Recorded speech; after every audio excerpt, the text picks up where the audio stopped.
বাগেরহাট ভ্রমণটা পরিকল্পনার মধ্যে ছিল না, কিন্তু সুন্দরবন থেকে ফেরার সময় যখন জানলাম বিকেলের আগে কোনো গাড়ি নেই, তখন ভাবলাম দিনটা কাজে লাগাই, বাগেরহাটটা ঘুরে যাই।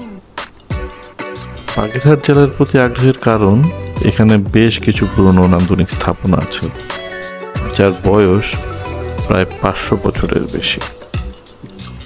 বাগেরহাটের আদি নাম ছিল খলিফাতাবাদ।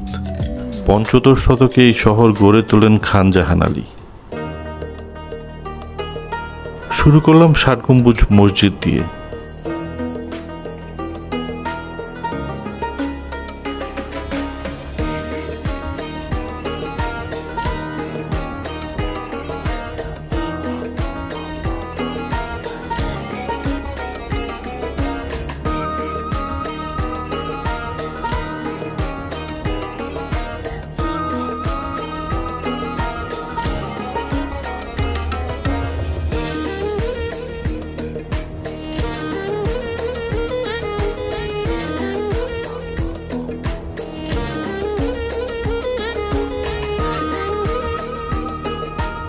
নাম ৬০ গম্বুজ মসজিদ হলেও এখানে মোট গম্বুজ আছে ৮১টি। শৈল্পিক নিদর্শন নিয়ে ৭টি পাথরের পিলারের উপর দাঁড়িয়ে আছে এই মসজিদ।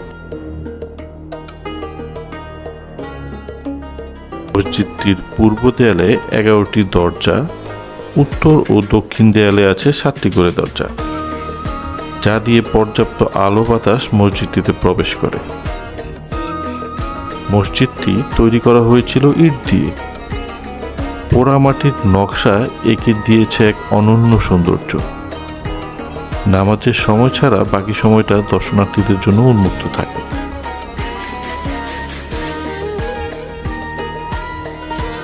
স্থাপত্য শিল্পের কালের সাক্ষী হয়ে আজও উজ্জ্বল হয়ে আছে ৬০ গম্বুজ মসজিদ।